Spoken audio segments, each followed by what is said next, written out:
this guy picked me up. He just pulled over and he said, "Hey, hop in the car, and I'll take you wherever you need to go. I've been in your shoes." And I said, "Man, I stink. I don't want to get in your car." And he said, "It's fine." He said, "I was homeless last year. I went through a program. I've been where you've been."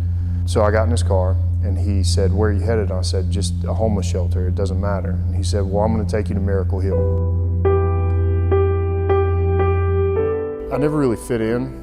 And I recognized that through alcohol, people accepted me, and it was more of a social lubricant, which I kind of used to create this person that other people liked, or that I thought that other people liked. At the beginning of 2020, I received a bite from a cat, which turned into an infection. The second day I was in the hospital, they said, "We're gonna have to shut the hospital down." After the third day of me being in the hospital, they came in and they said, "No one's allowed to come and visit you. COVID has gotten to the point where everything's gonna have to be shut down." Everybody had to wear a mask. I didn't see anybody's face except for their eyes for on and off about 3 months. So it was just like this super lonely feeling. The number one cause of relapse, and the number one cause of someone who's walking in recovery to relapse, is relationship. Because relationship is what God has designed to bring us together. The first thing in all of Scripture that was not good was not sin. It was that man was alone. And God Himself said, "That's not good." Once I got out of the hospital, I was addicted to morphine, addicted to painkillers. I started drinking worse, and I became homeless about 3 or 4 months after that.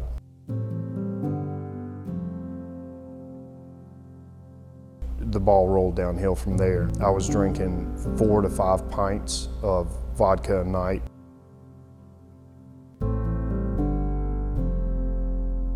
It's called Tent City, Savannah. It's under the bridge. It's where the homeless population lives that doesn't want help. I started drinking that night and I woke up in a hospital.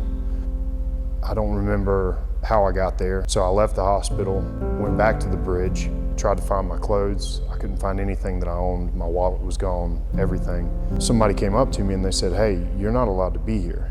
And I was like, "What are you talking about? I'm not allowed to be here. I mean, this is where I'm supposed to be. I'm homeless. Where else do I go?" And he said, "You can't stay here. You've been trespassed from under the bridge." And so it got to the point where my alcoholism had isolated me from everyone, more so than I was in the hospital, because now I was deemed so dangerous, I wasn't even allowed to be where the homeless population is supposed to be.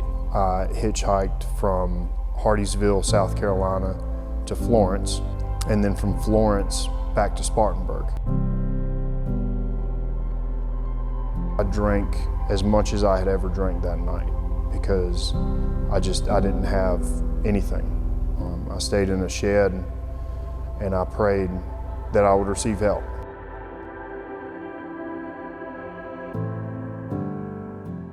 They told me, they said, "You can try again tomorrow, but you've got to be able to pass a breathalyzer." I had to stay outside that night, and I found a bathtub in an abandoned building to sleep in. And I told God, I said, "Thank you for getting me here. Please help me get into Miracle Hill in the morning."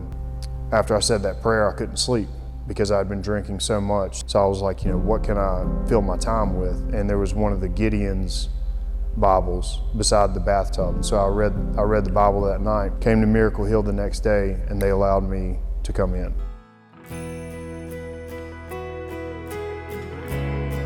I answered, God's call. I gave my life to Christ, sitting in this very chapel. I use the illustration of a water pipe. I don't have any particular amorous relationship with a water pipe. The only thing that I'm interested in is, what does the water pipe provide?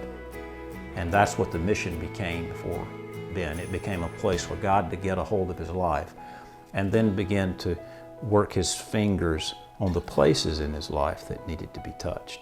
So for the next 6 months after that, I was in the HOPE program, which is a program that's affiliated with Miracle Hill, that's sponsored from, through the City of Spartanburg. and it's a discipleship program. I learned about how to follow Christ. After the 6 months, I became an intern with Miracle Hill. I became a mission trainee, and I began working part-time for the city with the homeless engagement and response team during that 6-month internship. After my internship, I was offered a full-time position as a caseworker and guest support for Miracle Hill, and now I'm able to work full-time in the ministry and help out with the guys here to make sure that they've got the things that they need and that they're well taken care of while they get from where they were to where God has them going.